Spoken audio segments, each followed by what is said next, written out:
everyone. If I could get everybody to kind of get situated, we'll go ahead and have them start the cameras. They'll be ready to go in about a minute or so.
And welcome to our regular meeting of the Irving City Council for June 26, 2025.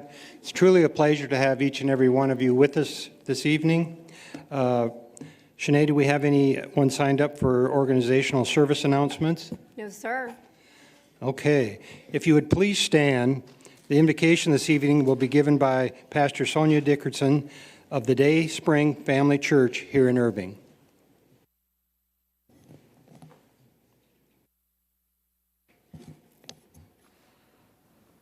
Heavenly Father, we come before you this evening with hearts full of gratitude for the many blessings you have bestowed upon us. We thank you for the opportunity to gather in this wonderful council chamber to seek your guidance and wisdom.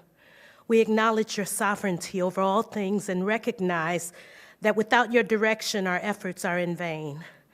Lord, we lift up the city of Irving to you, a city that has a rich history of vibrant culture and strong community spirit. We are grateful for the diversity and strength of its residents and for the unique contributions each person brings to our community. We ask that you pour out your peace upon this city, that it may be a beacon of light and harmony and unity in a world that is often divided. Father, we pray for justice to prevail in all our endeavors. Grant our city leaders the wisdom to make the decisions that are fair and equitable, ensuring that every voice is heard and every person is treated with dignity and respect.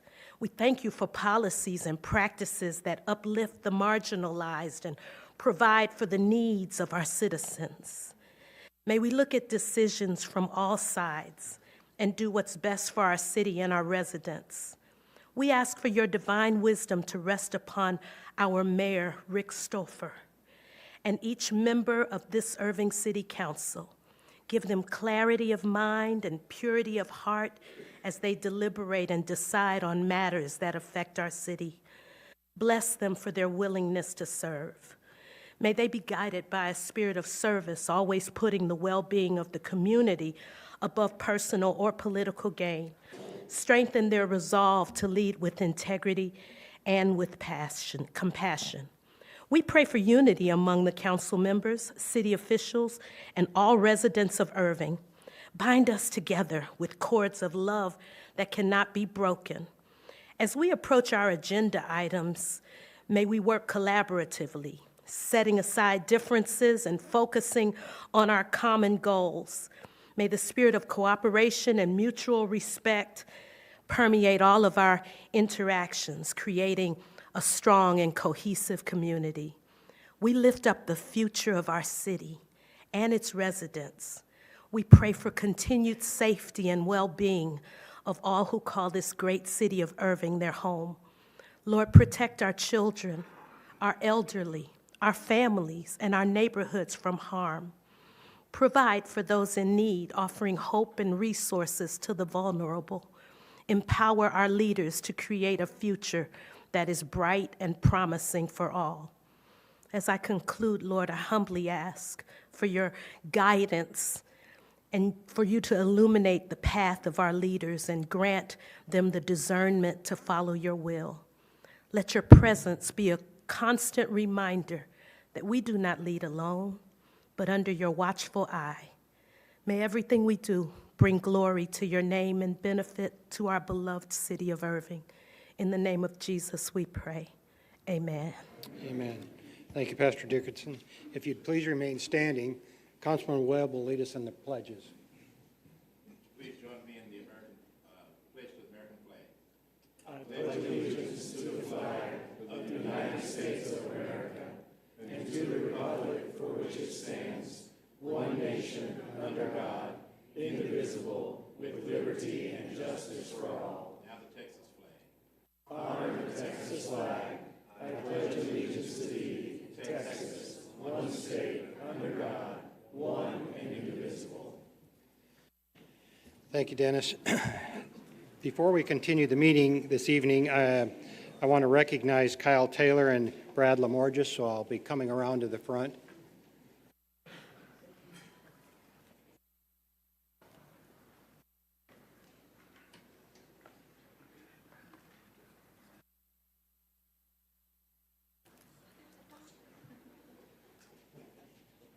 Dennis, congratulations for inheriting the pledge program. I got some big shoes.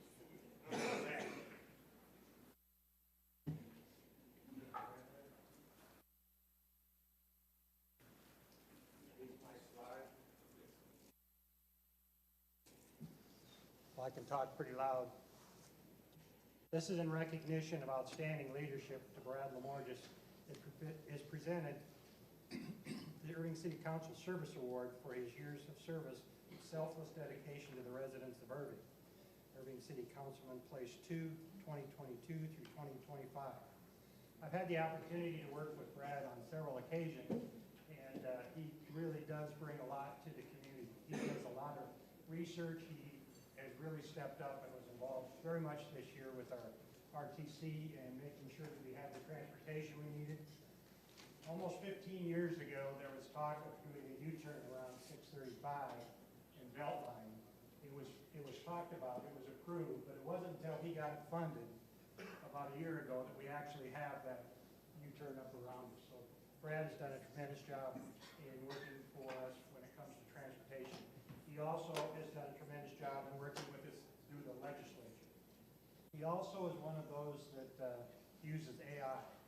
So he has the opportunity to put things in. When we get a big packet, he'll put everything in there for us, and then he'll share with us what the results are. So, Brad, we very, very much appreciate all that you have done for the community, the friendship that you've shared with me and the rest of the council, and the commitment you've made. We know that you're going to be back at some point doing things for the city of Irving. You're not going to go away on us, because we're not going to let you go away. So, Brad, congratulations. Thank you for all that you've done.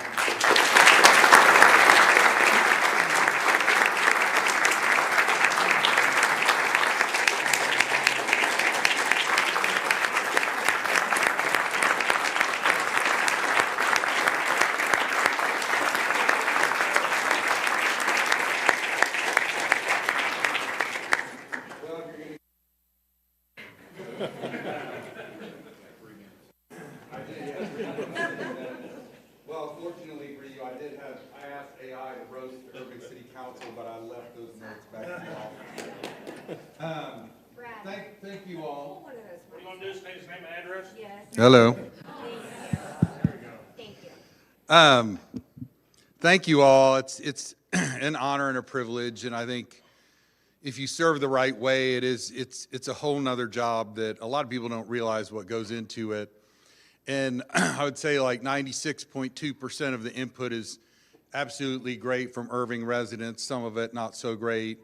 Some of it, I think I'd love to see us as a community continue to come back together and really work for the best of Irving, and always keep that on your mind. The city council is really for all of us, but I recommend, don't waste a minute of time up there. It'll go quickly, and make sure you're doing your best and serving your best.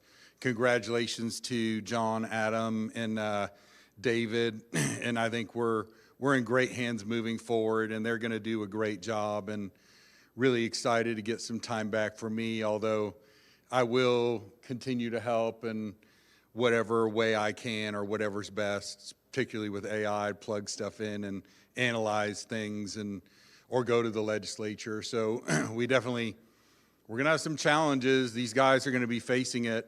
So I hope we can all support them in whatever's coming forward in the future. Some of the legislation to me is not so great for a city this size, for Irving.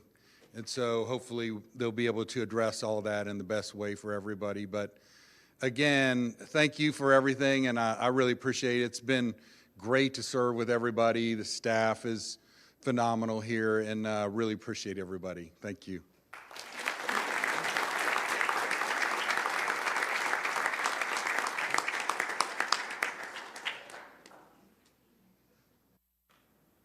Okay, Mr. Kyle Taylor. Yes, sir.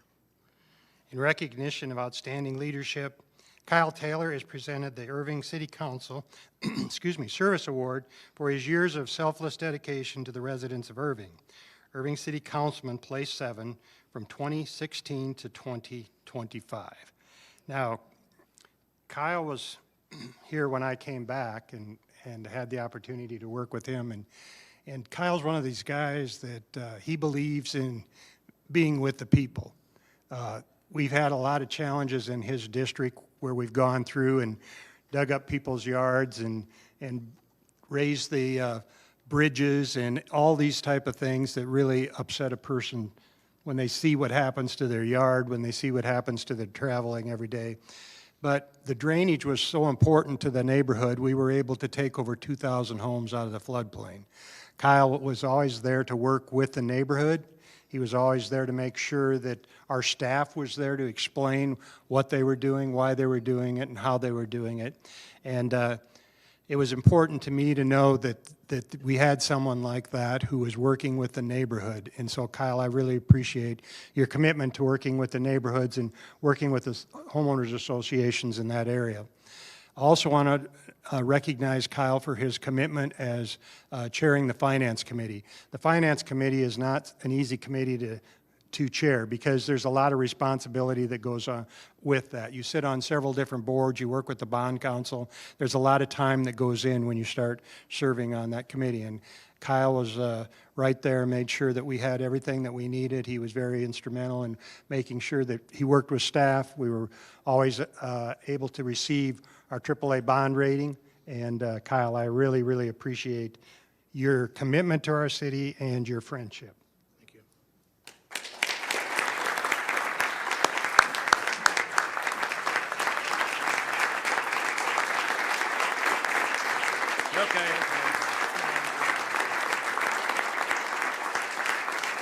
Okay, that's enough for me.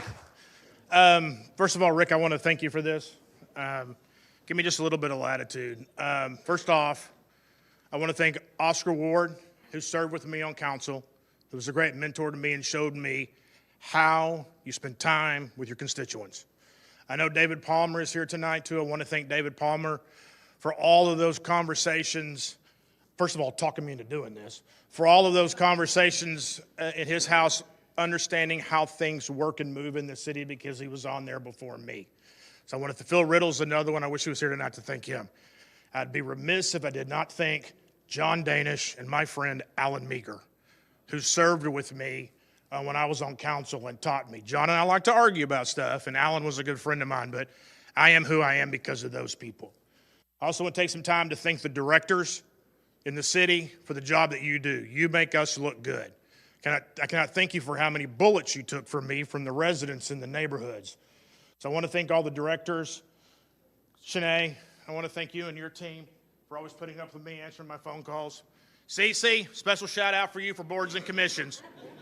Chimichanga. KO, your team for always taking the time to calm me down, tell me what I needed to hear and not what I wanted to hear, and fix me, so thank you for that. Chief Miller, Chief Conley, thank you for everything that you do, for taking the calls and teaching me and letting me understand something. But the biggest thing where this goes to is those folks on the back of the trash trucks who clean our parks, who do everything in this city to make it the city it needs to be for y'all. And I want to say, last but not least, The name on this plaque is wrong. It should say Sydney Roberts, because without her, I would not be here. Many people don't know I lost my wife last October, and I am here because of her. And I just want to say thank you for allowing me to do this, for giving up your nights, for putting up with me when I came home and I was mad and I was upset or happy about something, but always keeping me grounded and letting me do what I needed to do to serve the citizens the right way.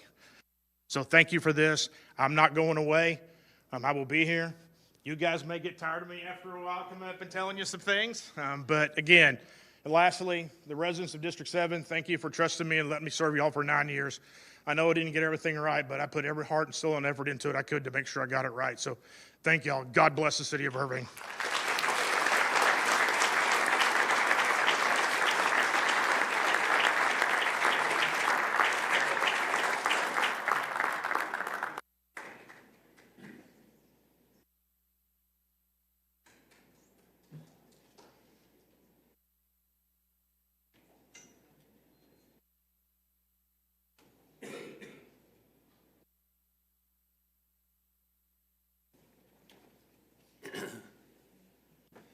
Okay, now we get to recognize the new members of the board. So if I could, we're going to have the oath of office. And tonight we have Municipal Court Judge Michael Acuna will be administrating the oath of office to Councilman John Block, District 1, Councilman David Pfaff, District 2, and Adam Mueller, District 7. So if you would join the judge down front.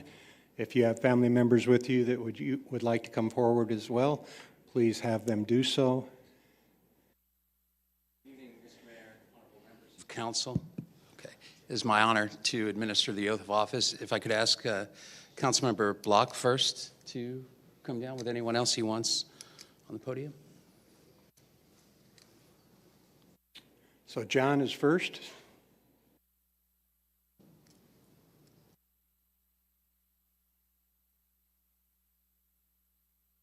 Okay. So if you please raise your right hand and repeat after me. I, John Block, I, John Block, do solemnly swear or affirm do solemnly swear or affirm that I will faithfully execute that I will faithfully execute the duties of the office the duties of the office of City Council, of City Council, District 1, District 1, City of Irving, City of Irving, Dallas County Dallas County, of the State of Texas, the State of Texas, and will, to the best of my ability, and will, to the best of my ability, preserve, preserve, protect, protect, and defend and defend the Constitution and laws of the United States the Constitution and laws of the United States and of this state. and of this state. So help me God. So help me God. Congratulations, council member.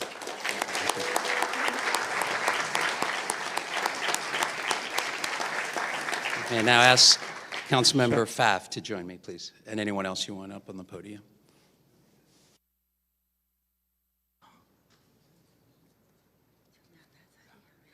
Good evening, sir. Actually, why don't we do it this way? If you could hold that. And you're going to raise your right hand, sir, and so you can put your other hand on the Bible, okay? If you please repeat after me, sir. I, David Pfaff, I, David Pfaff, do solemnly swear or affirm do solemnly swear or affirm that I will faithfully execute that I will faithfully execute the duties of the office the duties of the office of City Council, of City Council, at-large District 2, at-large District 2, City of Irving, City of Irving, Dallas County Dallas County, of the State of Texas, of the State of Texas, and will, to the best of my ability, and will, to the best of my ability, preserve, preserve, protect, protect, and defend and defend the Constitution and laws of the United States the Constitution and laws of the United States and of this state. and of this state. So help me God. So help me God. Congratulations. Thank you.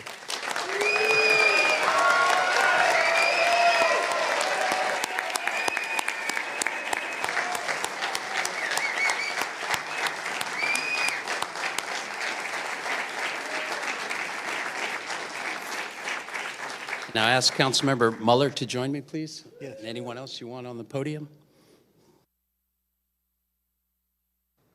Good evening, sir. If you please raise your right hand and repeat after me. I, Adam Mueller, I, Adam Mueller, do solemnly swear or affirm do solemnly swear or affirm that I will faithfully execute that I will faithfully execute the duties of the office the duties of the office of City Council, of City Council, District 7, District 7, City of Irving, City of Irving, Dallas County Dallas County of the state of Texas, of the state of Texas, and will to the best of my ability and will, to the best of my ability, preserve, preserve, protect, and defend and defend the Constitution and laws of the United States the Constitution and laws of the United States and of this state. and of this state. So help me God. So help me God. Congratulations, Councilman. Thank you, Judge. Thank you.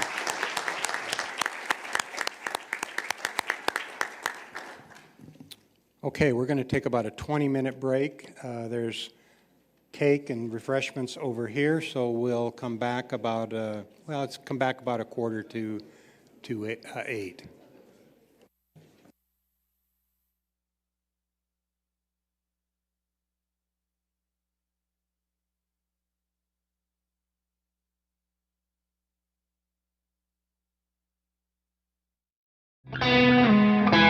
When it comes to celebrating America's 249th birthday, there's no such thing as too much fun. That's why Irving Sparks and Stripes is a 2-day event. The Red, White, and Blue Extravaganza starts on Thursday, July 3rd at Levy Event Plaza. Be sure to arrive early for a patriotic flyover at 7 o'clock, followed by live music, fireworks, drones, and a whole lot more. The Star-Spangled Celebration continues on Friday, July 4th in the Heritage District with the annual Independence Day Parade at 9 a.m., followed by a pie eating contest and plenty of family-friendly activities. Don't forget, this is a 2-day event, so make plans now to attend Irving Sparks and Stripes. Banking on the future. It was designed for us because we deserve it. Wells Fargo employees get some insight into the progress of their new Irving campus. And we're showing you how they are giving back. They want to be a part of this community more than just a building. Cops and classes. I find it really fun and cool experience to learn. It helps the community to understand what we do. Young people are learning about all that it takes to work for Irving PD. Go inside the Junior Police Academy. Plus progress at the Irving Golf Club, and we remember former Mayor Marvin Randall. Now on City Source.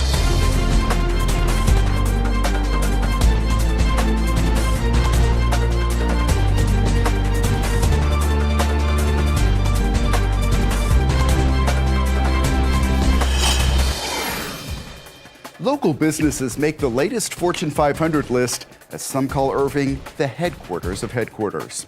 Hello and welcome to City Source. I'm Thomas Gandy. Those rankings are coming up later, but we begin with other economic development news. The massive new Wells Fargo campus is just about ready for employees to move in. The team cannot go inside just yet, but they are getting as close as they can. We have an update on the project and found out how employees are already getting involved in the community. 3, 2, 1. Posing for pictures in front of their new buildings and chatting with the Irving mayor. It's down the street. These Wells Fargo employees find that the patio at the Irving Convention Center provides great access to get the perfect shot of the buildings they will be moving into.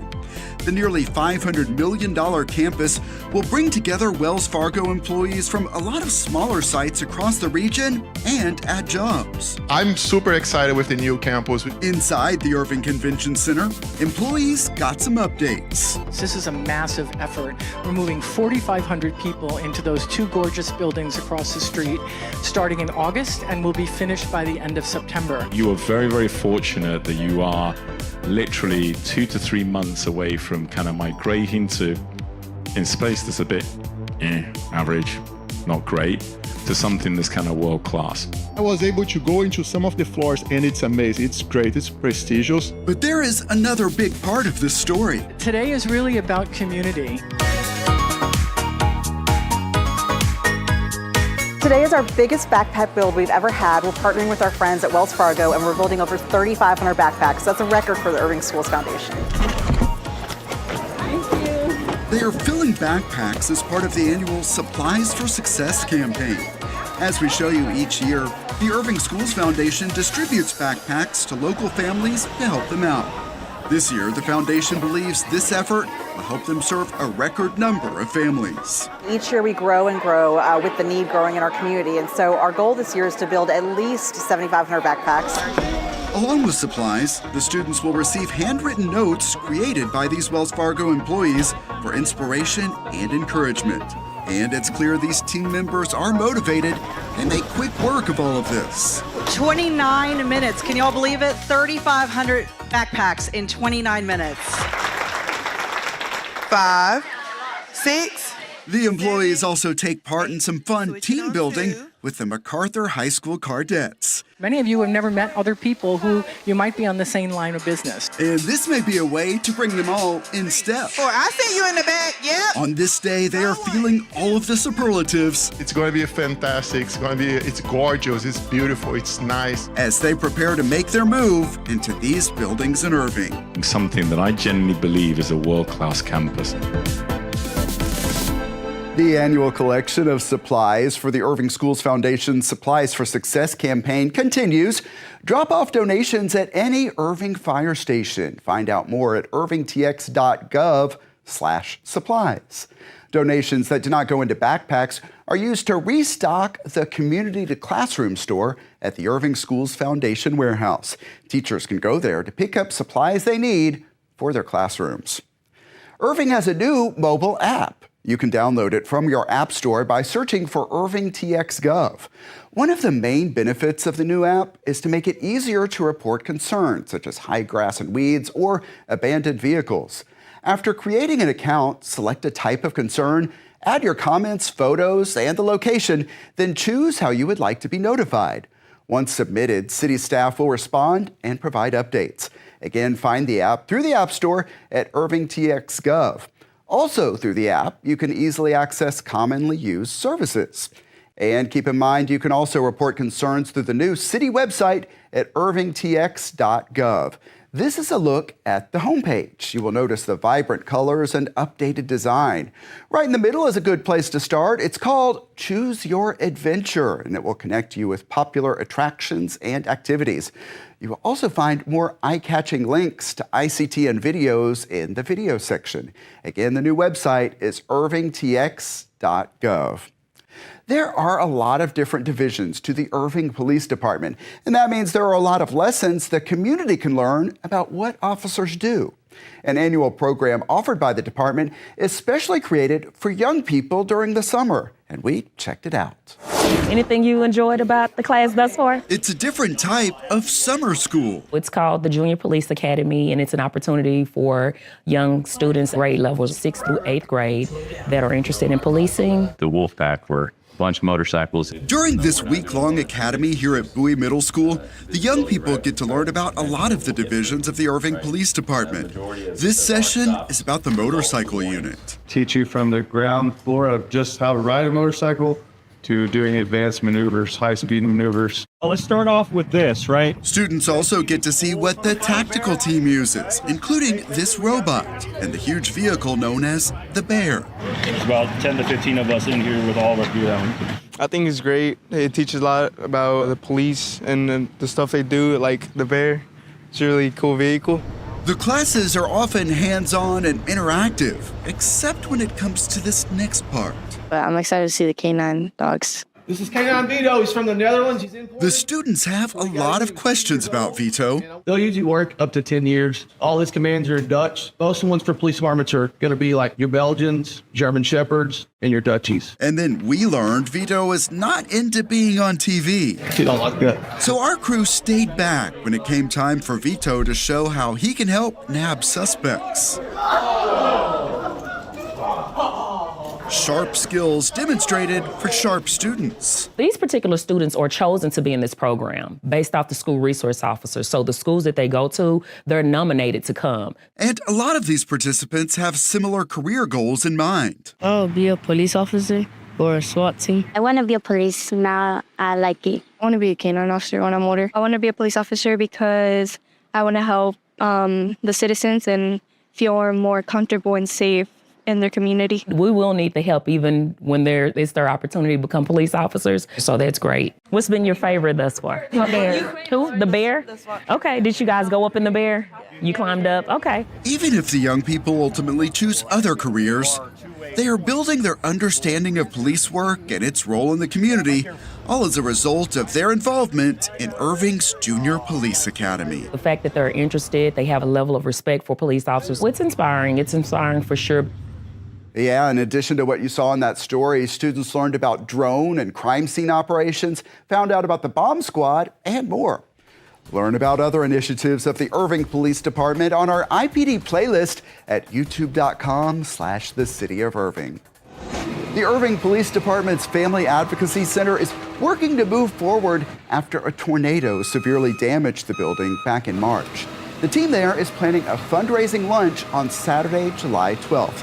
It's called Let's Talk About It. And the event is not only about tornado recovery, it's also about sharing the story of the work that happens at the Family Advocacy Center every day. Yeah, the Let's Talk About It event is really talking about all the services that the Family Advocacy Center provides and the programs that we are able to offer, things like Camp Hope and our awareness events. Those are big things we want to make sure that the community knows that the Family Advocacy Center is doing for residents of Irving. Heather spoke with me at the temporary new home of the FAC, 500 East John Carpenter Freeway, Suite 250. And we will be giving you a complete tour on an upcoming edition of City Source. Meanwhile, here are the details on that fundraiser. It's Saturday, July 12th from 10:30 a.m. until 2:30 p.m. at that building on State Highway 114. Plates are $25, and extras, including car washes, are available at an additional charge. If you're watching on YouTube, you will find the really long link for the tickets in the description. The Omni Las Colinas is sharing these pictures now that it has completed a property-wide renovation. The latest phase included the redo of all 421 guest rooms, including more than 100 luxury suites. Also, the Las Colinas Ballroom. Earlier phases of the project updated the common areas and restaurants. In all, it's a $33 million property investment. The general manager said in a statement that Omni successfully elevated the guest experience while remaining true to the spirit of Las Colinas. Irving has 8 companies on this year's Fortune 500 list. McKesson ranks 9th on the national list. It is also the highest ranked of all companies in DFW. Caterpillar is at number 64. You can see some of the other companies headquartered here and where they landed. The annual Fortune 500 list ranks companies by their revenue. A new effort is focusing on revitalizing downtown Irving. The nonprofit Better Block is working with the city on a temporary transformation that may provide some ideas for the future. Megan Gordon is the City of Irving's redevelopment coordinator, and she joins us now. Thanks so much for being here. Thanks for having me. Of course. And tell me about the overall goal and vision for this project. So as we discuss revitalizing downtown, what we want to make sure is to A, involve the community, and B, do effective change that people can see. So the great thing about this project is not only are we getting that community engagement, but we're taking those ideas and making actionable changes to downtown Irving that people can see and feel. And we've heard about initiatives before to revitalize downtown. What makes this project different? So the cool thing about this project is it's a 120-day process. So not only are we moving quick on this community engagement piece, but we're taking those ideas and making action on them right away. So you'll see these temporary transformations in the fall time. It is going to be interactive, in your face, so the community can feel and actually get a sense of what they want the identity of Main Street and downtown Irving to be. That leads it right into my next question about this temporary transformation. What will that actually look like and entail? So really, it's going to be up to the community exactly the specifics of that, but think additional lighting, art, events, making a feel and a vibe for the area. So we can see anything from our Main Street Plaza area to having more activations, whether that be a Pilates class at Main Street Plaza, whether that be a bit more music, just really kind of looking at different elements that help make a place a place. And as that happens, what's going to be the kind of the temporary impact on traffic and parking? So for the main weekend, the opening weekend, we're looking at more of that main event where you might experience some closures.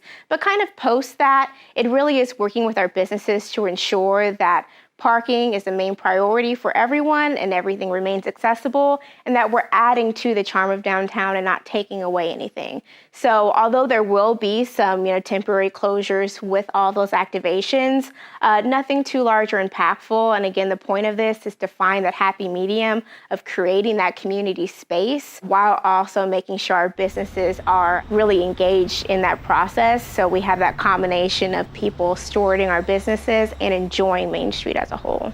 And there are some things happening right now. Tell me what you're looking for in this public input process. We want to know why you want to come down to downtown Irving. If you want to eat at a restaurant, what's going to make you stay there? When you walk outside, do you want to have a seat and have lemonade outside? Do you want to hear a little live music? What's going to make you stay and enjoy this space? Megan Gordon, thanks for being here. Thanks so much. And this project is moving. As Megan mentioned, there will be a community kickoff meeting on Tuesday, June 24th at 7 p.m. at the Huffman Building. Input will also be accepted through a survey that is posted at irvingtx.gov/downtown. The deadline to complete the survey is July 13th. Planning for Irving's next fiscal year is underway. City leaders and the budget team are looking for suggestions, feedback, and opinions on what should be considered in the next budget. A public input session is set for Thursday, June 26th at 7 p.m. at Irving City Hall.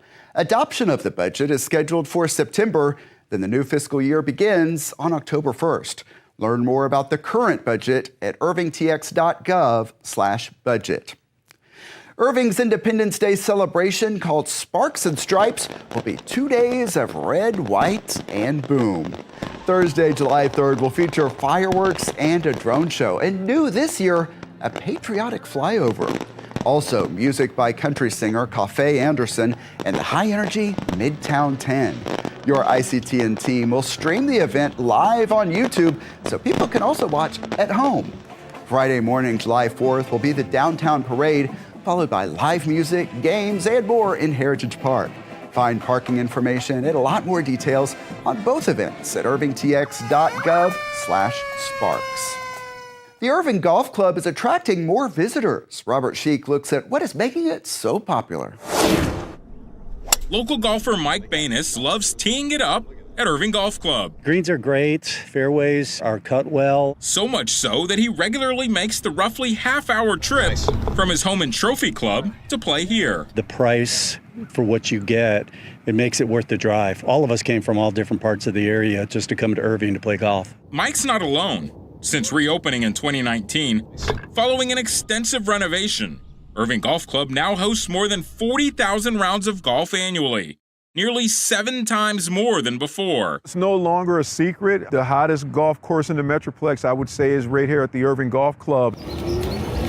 This April, crews completed the replacement of the course's cart paths, more than 17,000 linear feet, or nearly 3.5 miles. It's all the difference in the world. It used to be real bad. Now it's real good. You can see the drastic change as these paths have gone from a rough ride to what now feels like a smooth 3-wood down the middle of the fairway, as Irving Golf Club climbs to the top of the leaderboard of public courses in North Texas. It's a big bragging point for us. I would match our course up to any municipal course in the area. The upgrades to Irving Golf Club have clearly been a birdie. But there's still some potential areas for improvement. As you can see by these puddles, the ground here in the driving range hitting area is clearly not level. We want to come back and level that off. We also noticed that it gets hot out here, so we want to add potentially a couple shade structures on half the driving range. We want to come back, want to do some renovations to the clubhouse at some point. Really want to give it a more comfortable restaurant type feel so that even if you're not a golfer, you can come out here, you can watch a game or just socialize with friends. That's pretty. The increases in rounds played and food and beverage revenue have Irving Golf Club operating in the black, as golfers like Mike continue to rave about Irving's commitment to municipal golf. Nice. Thanks. It's great that the city spends the money on it because a lot of municipalities don't. But Irving does a great job. That's why we're here. A drive well worth making for golfers in Irving and all across North Texas. And a boy. Great putt. Robert Sheik for City Source. Registration for the fall session of the Irving 360 Civic Academy opens on June 23rd. As you see in this archive video, the Academy provides an inside look at how city government operates. It's 11 weekly evening classes that are free. Register at irvingtx.gov/Irving-Academy. The deadline to register is July 18th. Irving marks the passing of former Mayor Marvin Randall. Voters elected him to City Council in 1971. Then he served as mayor from 1977 until 1981. Beyond local politics, he founded Irving Countertop, a business still operating today. Randall was involved in a number of nonprofits and civic organizations. Education, his church, and the Irving Heritage Society were among the causes important to him. ICT had featured him on Profiles in 2000. Sometimes I sit down and I think I might have missed something because I haven't moved and have to start meeting new people or all together in a new community. But I'm so comfortable where I am. And I've had the opportunity to grow, to form a business, to make it as successful as I want to make it by hard work. And Irving has afforded me that opportunity. In 2023, current Irving Mayor Rick Stouffer honored Randall at State of the City with the Corporate Award of Excellence. I want to say thank y'all for what y'all have done, and it's been my family means everything in the world to me. And it's really been nice, and I just want to say thank you. More recently, the city of Irving named the downtown clock tower for him. Former Mayor Marvin Randall was 88 years old.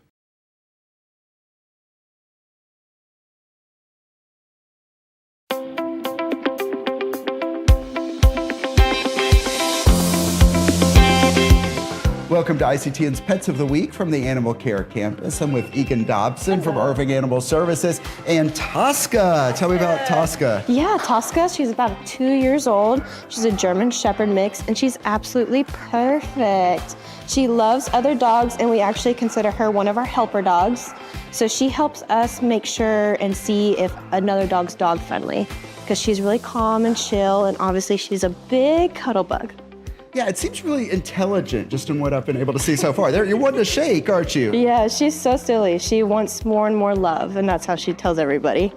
And being of this size, you have a couple of specials going on right now. Let's talk about the one for big dog. Yeah, so we have the Sun's Out, Tongue's Out. We decided to extend it because the weather didn't cooperate. It decided to rain all last week, so that's running this week. And then next week it is Cool Cats and Kittens. All cats and kittens will be $25. So definitely some good bargains, and we have such a great success story to share. Someone saw our video of Desmond Dilly, and tell me what happened next. He got adopted. They came in a few times to meet him just to make sure, because Desmond is a nervous boy, and they ended up go ahead and adopting him. And that is something important to keep in mind, because not all dogs are going to warm up to you immediately like Tosca here. Some dogs take a minute, and so it pays off to invest in that time a little bit. Yeah, we recommend we call it the 3-3-3. So 3 days once you take an animal home from the shelter to decompress from the shelter environment, 3 weeks to fully become comfortable and start to learn your routine, and you'll start to see some of their natural behaviors. And then usually it takes up to 3 months or more for them to be fully like themselves in a home environment. So definitely something that paid off in Desmond Dilly's case. And I see a rabbit over here. We have to mention the rabbit. Oh my gosh, you have to mention Pudding in Pudding's house. He has been with us for over a month now. He was adopted and returned. He is so sweet.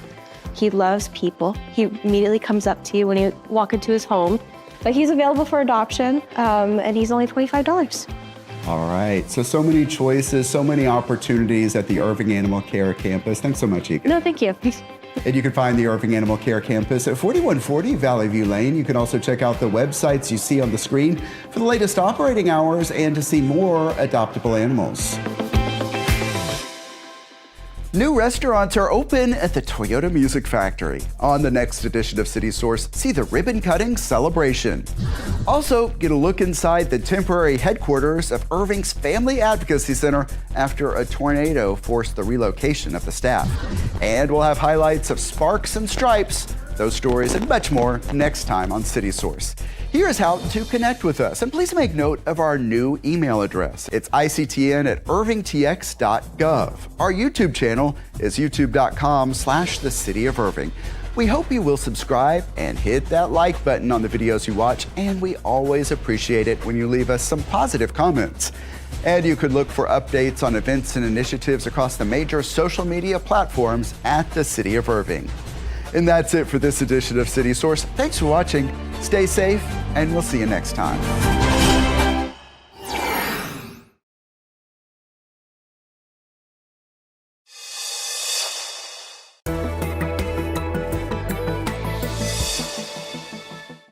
Are you or someone you know interested in sharing your concerns?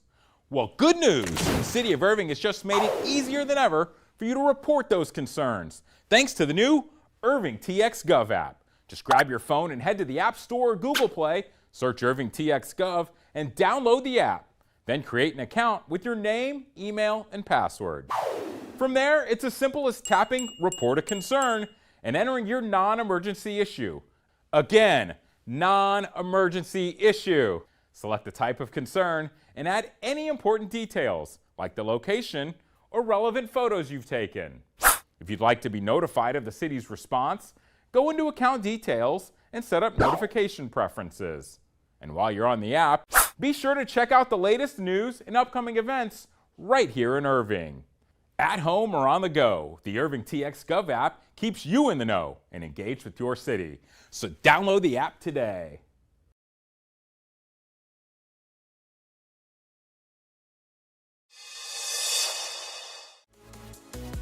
Honoring the past. Celebrate the future of freedom with live music, food, dancing, and so much more at the annual Juneteenth celebration. I've been celebrating Juneteenth since I've been a very young child. So now that the city does it, especially here in the open park, I have to bring my family and friends. America's Sweethearts. Hear from some of the Dallas Cowboys cheerleaders about their Irving roots and the new season of their documentary series. Irving certainly holds a special place for us. Irving, Texas Stadium Club, where we had the auditions. Valley Ranch. Lucas Tacos. The city hosts a ribbon cutting for a beloved Mexican restaurant that's been serving the community for over a decade. This is not just any taco shop in Irving, it is the taco shop in Irving. And in Feature Flicks, I review the new romantic dramedy, Materialist, starring Dakota Johnson, Pedro Pascal, and Chris Evans. I'm probably not someone you want to date, because the next person I date, I'm gonna marry. Are you hitting on me?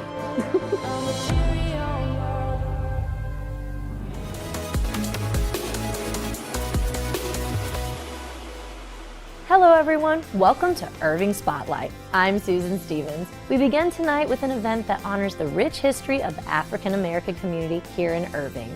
The annual Juneteenth celebration features music, free food, and so much more for the whole family to enjoy.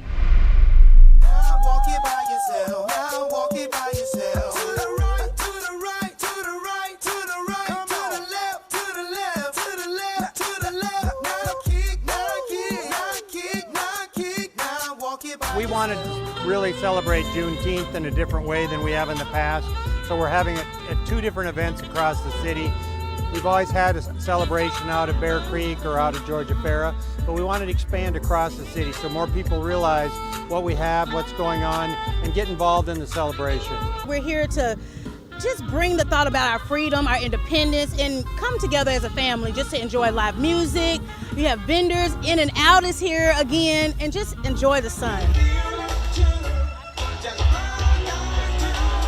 I come out every year. I've been celebrating Juneteenth since I've been a very young child. So now that the city does it, especially here in the open park, I have to bring my family and friends. Can you go down low? All the way to the floor? It used to not always be celebrated nationwide like it is, so it's something to celebrate, get the community together for a good cause. You have to know your history, especially the history about our freedom. I think it's important for us to always be able to make sure that people understand other people's heritage and that people realize what is important to them. Also, I think history is more important than it's ever been today when you see what people have gone through and how they've worked to get to where they are today. We don't want to start backing up. We want to make sure that we continue to move forward.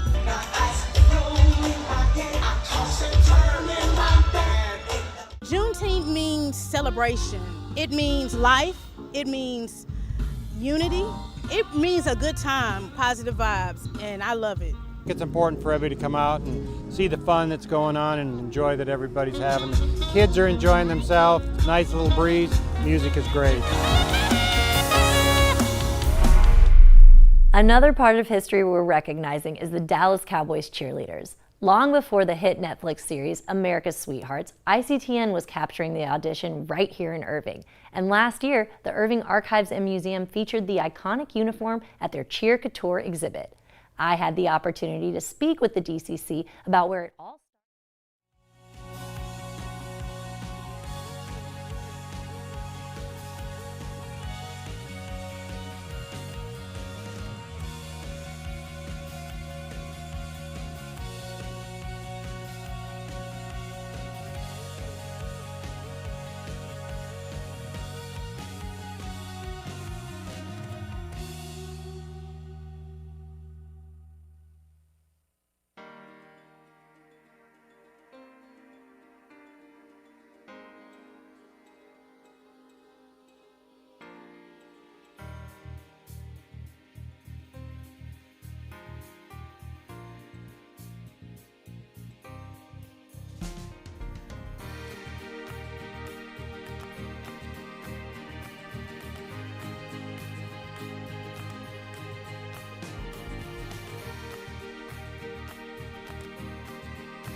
Okay, well, we appreciate everybody taking the time to celebrate with the newly elected and those that are moving on and have served us so well.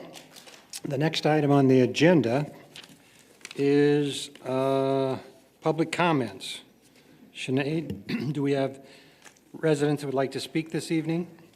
Yes, sir, we do. Public comments provide the opportunity to our citizens to address the council on items that are not listed on the regular agenda. The council will listen, but they will not respond as they are restricted from deliberation by the Texas Meeting Act. While the mayor and council may not respond, you are welcome to contact them directly. Their phone numbers and emails are listed on the website, and a meeting can be requested. If your comments require a response, the follow-up will be handled by the communications team. Each speaker will be limited to 3 minutes. I will let you know when 1 minute is left. Please state your name and address prior to your comments. Professional presentation is requested. Any handouts you wish to provide to the council members should be given to the police officers on either side of the chamber. Please do not approach the dais. Our first speaker is Angie Hoskins, followed by Maxwell Little.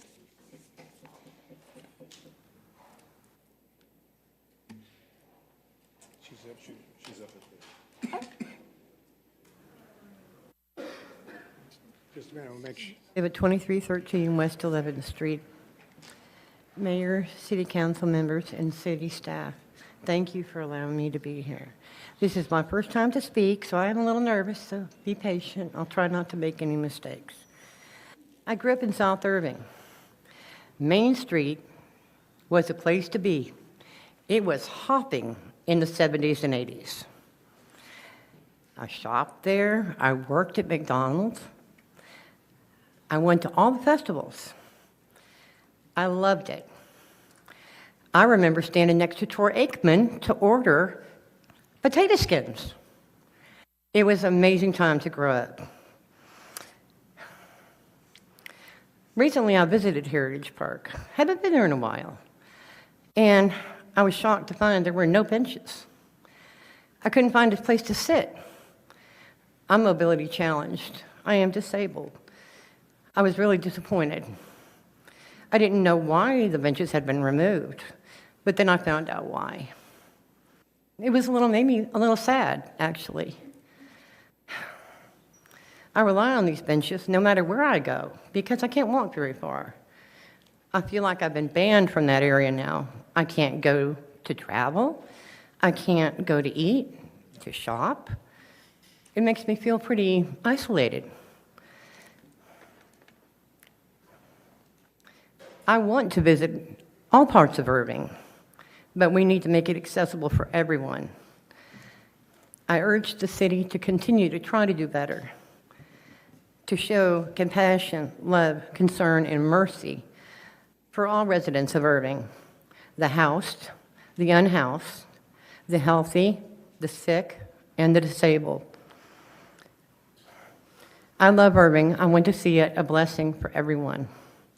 I want to say a special thank you to Dennis Webb, Councilman, for all that he does around the clock to help the citizens of Irving. I also urge the City Council to take that $2.9 million that was allocated and return it back to helping the homeless. Thank you very much for your time.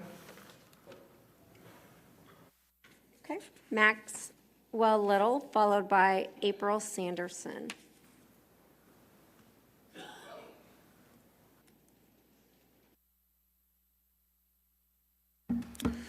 Good evening. My name is Maxwell Little. I live at 1608 Call Road, number 13.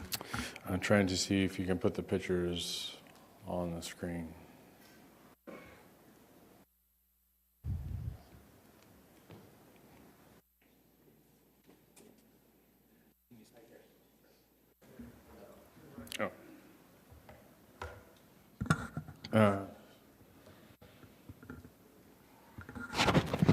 All right, so on these pictures you'll see, this is a place that I went to in 2018 as a residential psychiatric hospital. Wanted to just not promote any business, but tell a little bit about it. It's 690 acres. It deals with people from substance abuse and other mental health issues, even anorexic. If you're looking for somebody that is needing help, this place is a Christian organization that I think has literally saved my life. And so if you wanted any information on this, you're willing to contact me. My email is go56stars@gmail.com. That's go56stars@gmail.com. The cost is pretty high. It's around $18,000 to $30,000, but it has equine therapy, it has therapists, it has a ranch, it has 2 ponds, and it has a lake. So fishing is good. It has a workout facility, it has acupuncture. It also has a massage. It also has a full-size workout. It has a pool for baptism. It also has a lot of the food there is not fast food. It is cooked by a chef from a former Las Vegas hotel. It is very nutritional, and it's very it is Christian based. They have weekend encounters, and they also have an X-ray lodge that it has beds like the W Hotel in downtown Dallas. And so these beds are not 1-star. These beds are 5. These beds are 5-star beds. They also are, this place used to be a wedding venue. Let me give you more pictures here. Hold on a second.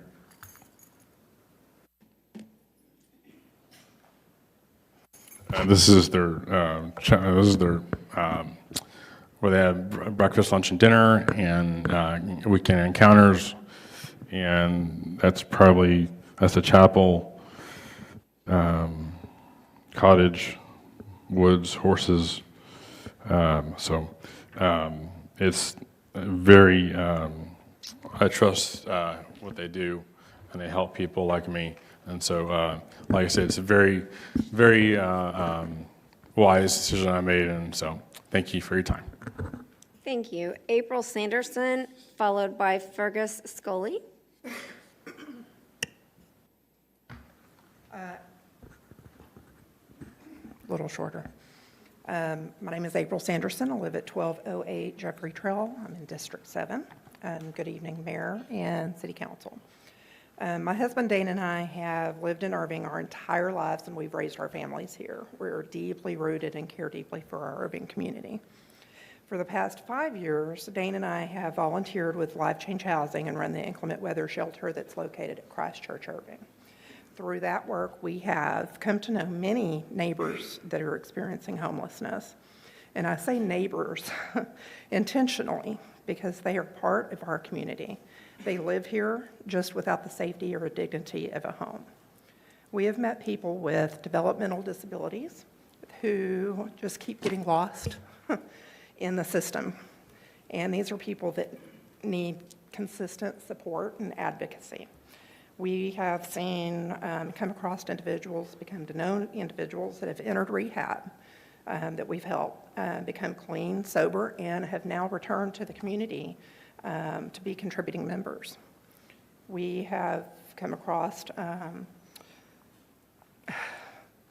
one nearest and dearest to my heart is a 84-year-old grandmother, old woman that had been living on the streets in Irving for several years, that we were able to reunite with her estranged daughter, both of which are now living in an apartment together here in Irving.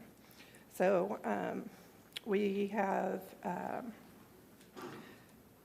just seen individuals that, we had a 83-year-old veteran that died during COVID because he was out on the streets, no place to live. So these stories, show us that a lot of these people, sorry, I've lost my place, but some people actually come back after getting on their feet, right? And come back and they help, left. They volunteer, not to get help themselves, but to volunteer at the shelter and the other organizations. So these stories show us a couple of things. Lives can be changed when given the right resources.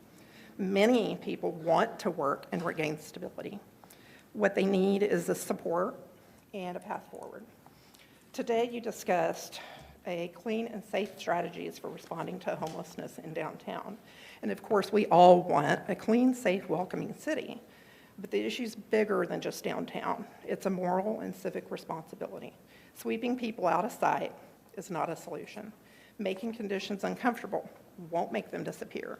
They will simply move, and the problem will move with them to other areas of our city. We must address the root causes and not just the symptoms. We already have nonprofits doing wonderful and powerful work in the city.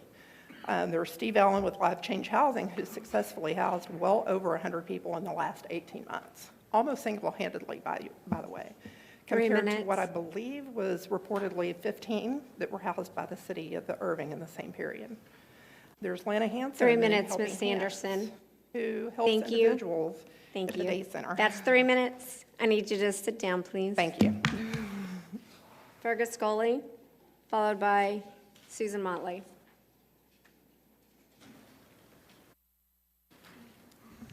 Hi, Fergus Scully, 1317 Carriage Drive. First of all, congratulations to Councilman Pfaff and Councilman Mueller and Councilman John Block on your election wins. I know everybody worked hard this campaign season, so congratulations. And I look forward to seeing what you all do. I am here not in my own capacity, but I was asked by Jimmy Bell and Sergio Porres to read a statement from Sergio. So this is Sergio's words. Good evening, honorable mayor and council members.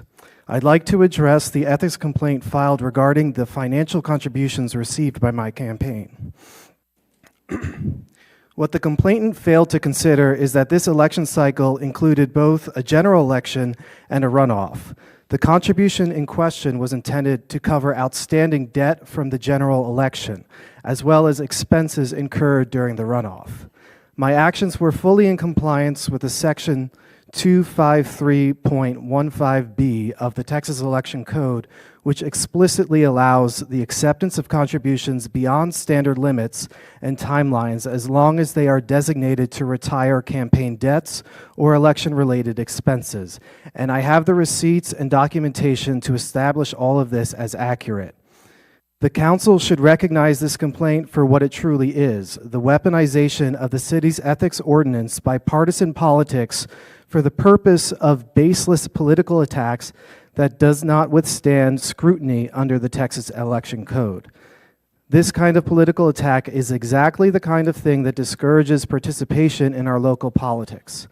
I respectfully urge you to dismiss it and focus on what matters most to the people of Irving, building bridges between our communities, ensuring your decisions reflect the voices of the people, and making Irving safer by fully supporting our police and fire departments with the staffing and resources they need. Thank you. Susan Motley, followed by Michael Burney.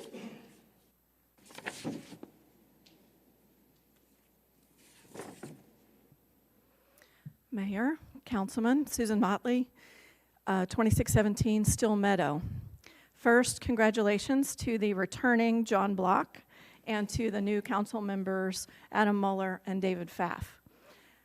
Following up on what Mr. Scully just said, I want to join in the comments by Sergio Perez to build bridges and to encourage our citizens on both sides of the political aisle to do that and to work with one another to solve problems facing all of us as citizens of our community. I addressed all of you earlier today during work session about that complaint, not specifically about the complaint itself, but about our Irving Ethics Code. And this is something that, for the new folks on the council, I addressed the same ethics code with some of your predecessors, and I thank each and every one of you for listening each time I have come here. Ethics is something that should transcend political ideologies, and we should, if we have an ethics code at the city, we should comply with it and follow it and create one that protects the citizens of Irving.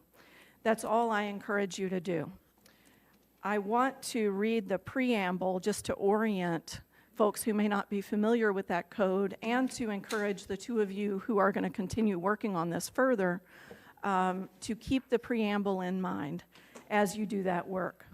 The preamble states, "The proper operation of democratic government requires that public and appointed officials be independent, impartial, and responsible to the people, that government decisions and policies be made in the proper channels of the government structure, that public office not be used for personal gain or to benefit a select few, and that the public have confidence in the integrity of its government." That last 1 minute left. I think, is where we as a community are most shaken by what we have just gone through this year and in previous years. I join Mr. Perez in not wanting our candidates to go through partisan political attacks. As a former candidate myself, he and I are in direct alignment on that goal to not do partisan political attacks. We can find agreement even when we don't agree on other policies. What I encourage you to think about doing is to address the ethics in a way. I heard some of you today talk about not having any limits or wanting more teeth in this policy. I join you in that. I have some out-of-the-box ideas that I don't have time to get into tonight on that, but it's something I'm interested in, and so I will email the two of you who intend to look further into it to try to propose something that would benefit both 3 minutes. sides of the equation and help protect the citizens of Irving. Thank you for your time and for listening, and good luck in your service. Michael Burney, followed by Sharon Barbosa Crane.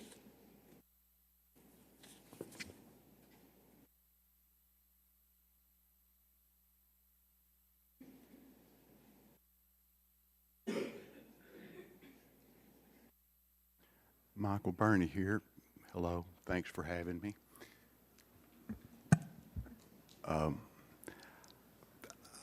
I'd like to ask that at some time in the near future, if you had time, I'd like to sit down with some of y'all and discuss a long-standing issue I've had with the city.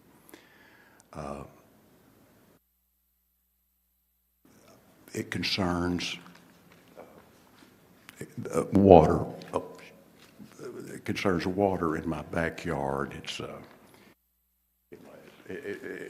I brought pictures. It doesn't matter, but I've You can put them up. been at odds with the You can city go for, ahead and if for you want many to try and years. put it, if you want to try and put the pictures down on the screen, sir. I don't know. I'm not very good with technology, but I am very good at sitting down over a cup of coffee and being reasonable. You know, you ask the leader of any country, any nation, and they'll all tell you the same thing. I've got two things to run this country: money and an army. Well, assuming love your brother as yourself is a working hypothesis, I can't hold a gun to somebody's head and make them love me, and I can't give them money and make them love me. Now, where am I going? I've been treated very badly by the city, and I believe in do unto others as you would have them do unto you. And if I put this lake in your backyard, it's a considerable amount of water, and I have much to say about it. And it's been forced down my throat with impunity for years. And you've stood behind sovereign immunity, which that means that I got to come up with $50,000 to take it to a state appeals court to penetrate the sovereign immunity, and I've never had that much money to address this. 1 minute left. And the last thing I got to say is I don't remember. When I start thinking about this, it upsets me. But it's a total injustice. It's been perpetrated by the city against me. And for years, I've been shunned and put aside.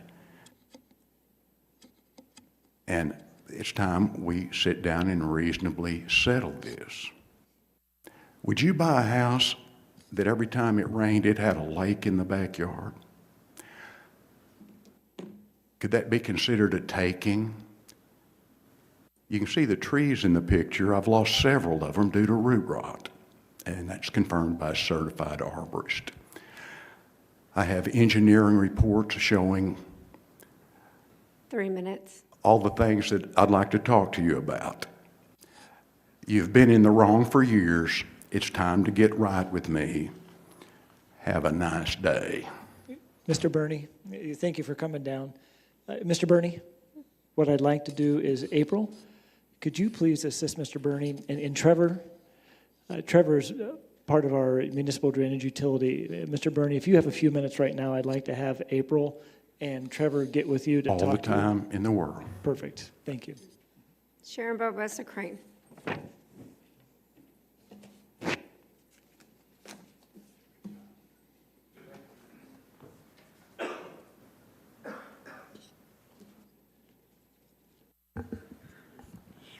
Good evening, Mayor and Council, Manager and staff. Sharon Barbosa Crane, 2608 Allenadale, Irving. I'm here for two reasons this evening. One, on behalf of the South Irving Task Force, thank you to Joe Moses and Rick Hose for their almost instantaneous response to a request we sent them to help us find a way to encourage better care of our new park facilities. We have an improved Southwest Park with an additional outdoor recreation area, and already we're seeing trash and other debris thrown into the park, and we wanted to find a way to alleviate that. And within a day, they had the first step of solutions, and that solution was to expand the Adopt a Spot program that is operated by Keep Irving Beautiful and include Adopt a Park.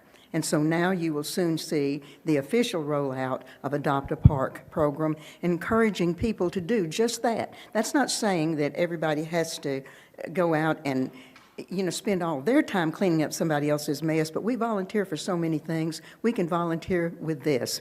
And already a group has stepped up and adopted Southwest Park. And that group is the Irving Hispanic Community Forum. And 2 other groups have already inquired as to whether there is a park for them to adopt. So we really, really appreciate that and thought you all would want to know it. Item number 2, domestic violence shelter. Y'all had quite a discussion today about homelessness and the various financing mechanisms that you have and don't have and how you're going to fix this. And I tend to, after all your testimony and discussions, to agree that putting the $2 million back into direct homelessness services is probably the thing that you'll wind up doing because it makes the most sense. I do, based on what else I'm going to say to you, I have a belief that we all do what we do best to make things successful. Cities don't do agencies best. Agencies do that kind of management and service delivery. Cities do infrastructure best. We had for 30 years a domestic violence shelter, and then within weeks we didn't. And now a city of 260,000 people needs a domestic violence shelter.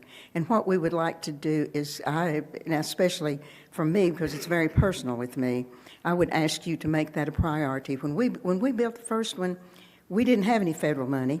We didn't have any state money. We didn't have any county money. And we built it through citizen action and city action. And so we ask you to think about that again and think how you can do that and how you can enlist the assistance of people such as myself and others in this room and those who are watching to come together and see that we have not some year, pie in the sky by and by sort of thing, but soon a new domestic violence shelter opened up for the benefit of the citizens and residents of this city. Thank you. Thank you. That's all our last speaker, Mayor. Thank you, Shanae. The next item on the agenda is a public hearing on the budget. Shanae, do we have anyone who has signed up to speak on this item? No, sir. Okay, the next item is a consent agenda, which is items 3 through 15. Shanae, do we have anyone signed up to speak on the consent agenda? No, sir. All right, I'd entertain a motion. Motion for approval. Second. Motion and a second. Would you please vote?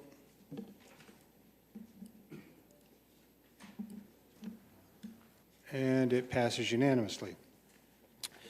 The next items are zoning cases and their companion items. At this time, if anyone wishes to speak for or against a zoning case, if you would please stand. You'll be sworn in by our City Secretary, Shanae Jennings. If you're speaking on a zoning case, please stand. And raise your right hand. Do you solemnly swear or affirm that all statements which you will make tonight to the City Council of the City of Irving will be the truth and nothing but the truth? Thank you. You may be seated. Thank you, Shanae.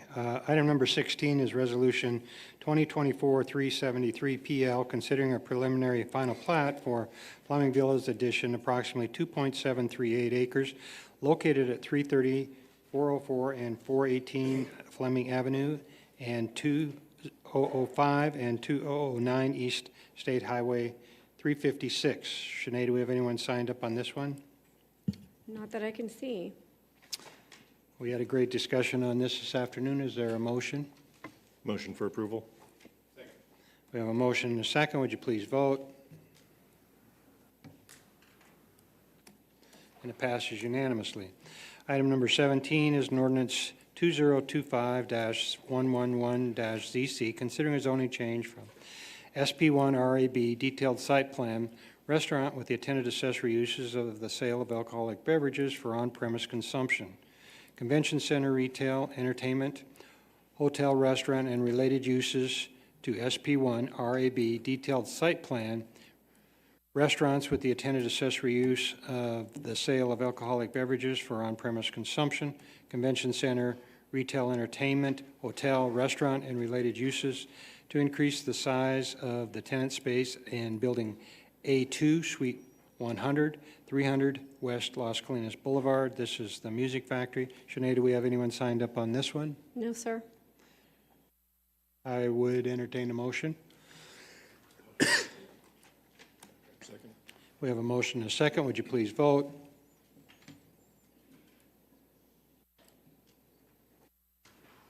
And it passes unanimously. Item number 18 is 2025-132ZC, considering a zoning change from SP to CC, Generalized Site Plan, Community Commercial, and other uses to SP1 RAB, Detailed Site Plan, Restaurants with the attendant accessory use of the sale of alcoholic beverages for on-premise consumption at 1900 Marketplace Boulevard, Suite 110. Sinead, do we have anyone signed up on this one? Yes, sir. I believe the applicant. Hello. Is there- Good evening. Good evening, Mr. Mayor. Good evening. And City Council members. Please state your name and address for the record. Yes, Bridget Lackey of EMC Squared Architecture. I am the architect for the project, and I'm here representing the owner. Can you speak into the mic? Sure. Thank you. And I live at 6400 Dunmore Drive in Plano. So we are seeking the SP1 RAB to serve alcohol consumption on the premises. What I'd like to point out is we meet all the requirements for the, let's see, got to do this, for the neighborhood and the school. So we've shown all of those distances for you. Oh, where's the rest of it? Okay, so this is, let me go back, sorry. Okay, so the landlord approved the use of the space for a bar and restaurant, as well as the permit by the city. The landlord just simply wants to fulfill their lease as it's written. This was a former Best Buy. Part of the Best Buy was taken up by the liquor store, and the rest was leased by the tenant. And the grocery store was phased first, and then 2 restaurants, the same restaurant, are just upper and lower levels. So the downstairs counter service restaurant opened on April 3rd. It has approximately 134 seats inside for eating inside. I mean, there's going to be to-go orders, but majority of it is eating in the restaurant. The upper level has not opened yet.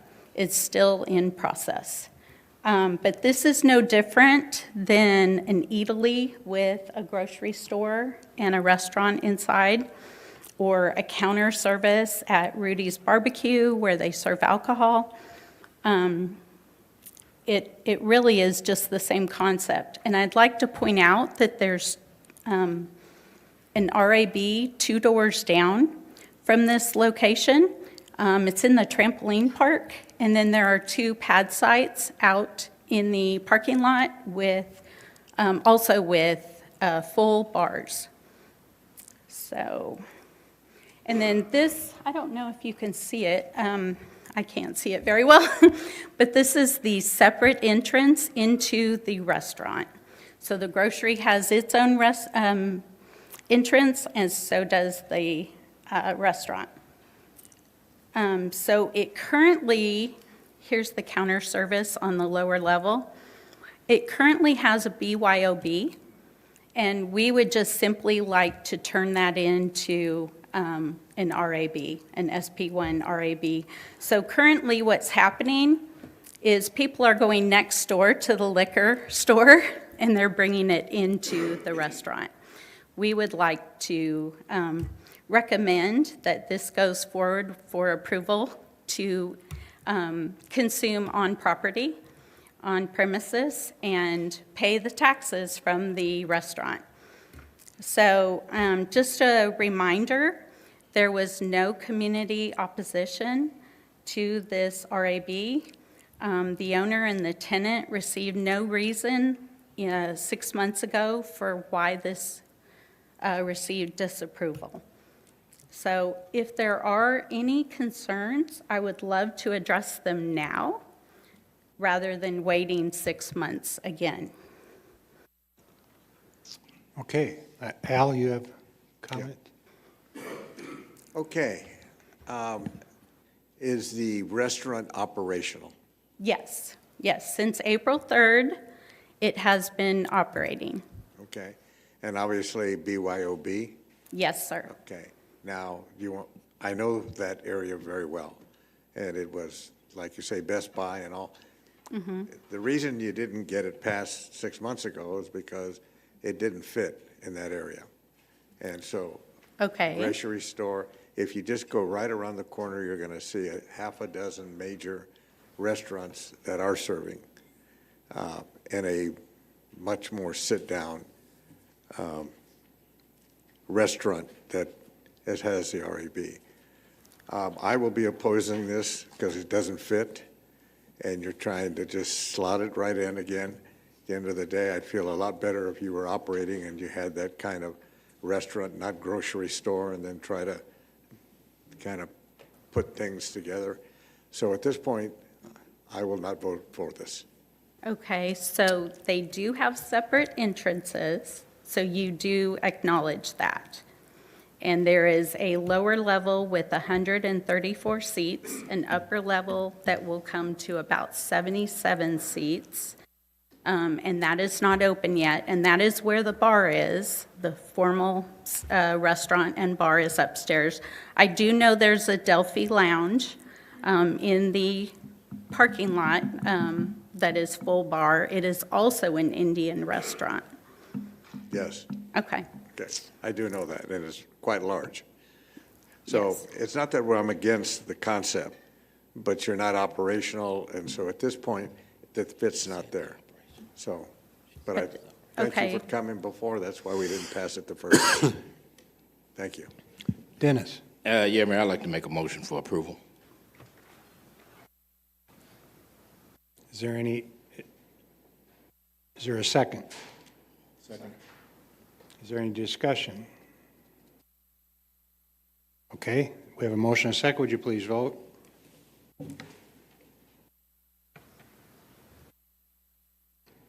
And it passes 6-3. The next item is the item number 19, which is 2025136ZC, considering a zoning change from the State Highway 183 overlay and SB1CC detailed site plan, community commercial with variance to the amount of parking in the front yard to State Highway 183 overlay and SP1 RAB detailed site plan, restaurant with the attendant accessory uses of the sale of alcoholic beverages for on-premise consumption and retaining the variances to the amount of parking in the front yard at 3143 West Airport Freeway. Sinead, do we have the applicant with us? Yes, Olivia Powell. Are there any questions of the applicant? Second. We have a motion for approval and a second. Would you please vote?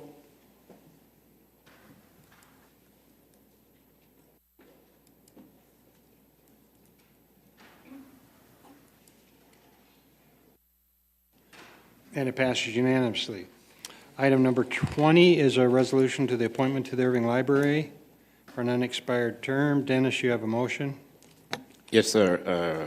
I move to appoint Susan Motley to the Irving Library Board, Place 3, to a term expiring November 25th.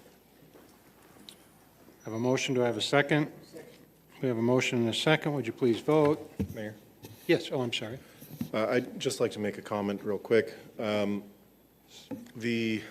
So the reason this seat has been unfilled for the last 8 months was because when we were doing the interviews, we were all up there several days. We had a number of applicants for this piece, and there was one applicant who received a significant number of very so the way the voting works, you rank order, and the higher the rank, the more weight the vote carries.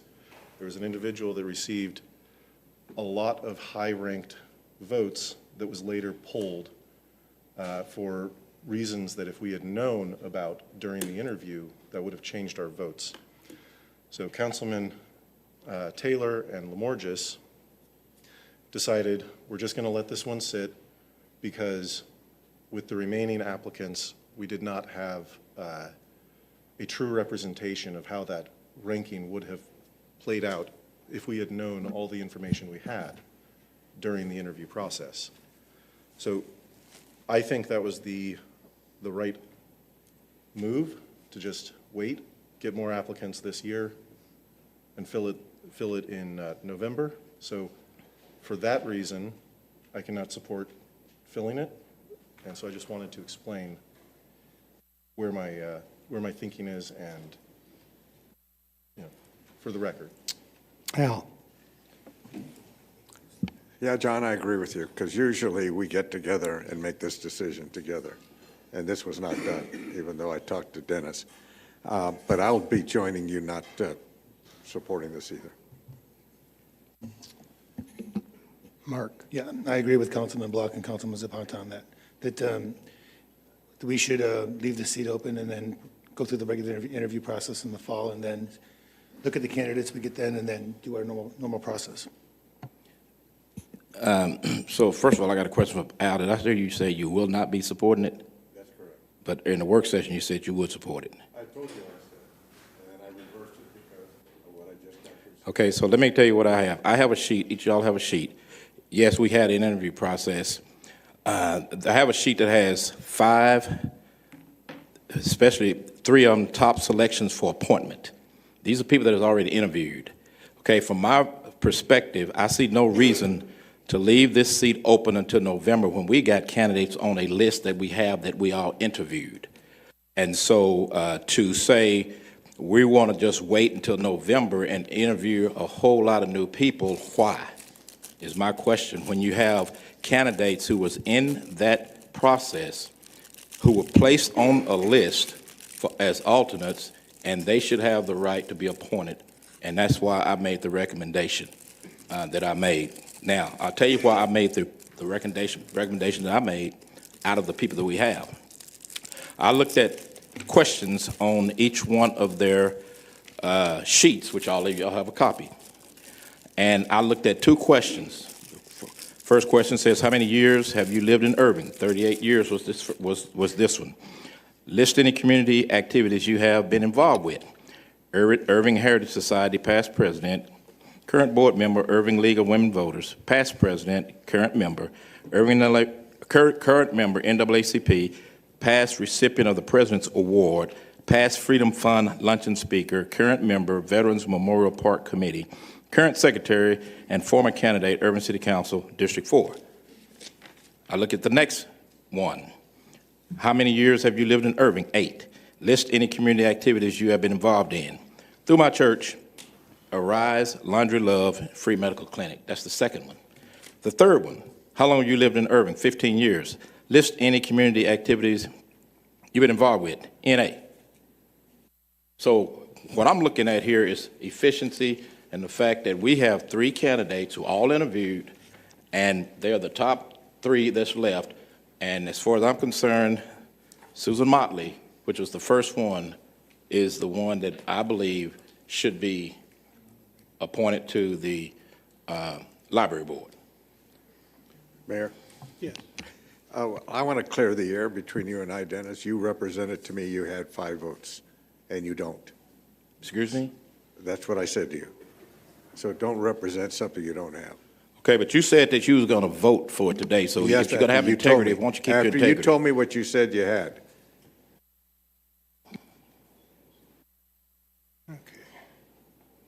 Well, motion's on the floor, do what you want to, but that's my recommendation as chairman. Okay, no further comments. Would you please vote? Games.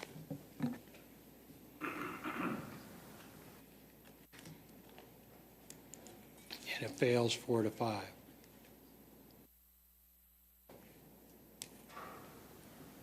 Okay, the next item on the agenda is a resolution for the Dallas County Utilities. We're going to be moving that to the next meeting. And item number 22 is a resolution appointing and reappointing members to the Dallas Area Rapid Transit Board. Dennis. Yes, I move to appoint Rick Stouffer and reappoint Doug Arbacek to the Dallas Area Rapid Transit Board of Directors to terms expiring in July 2027. We have a motion and a second. Would you please vote?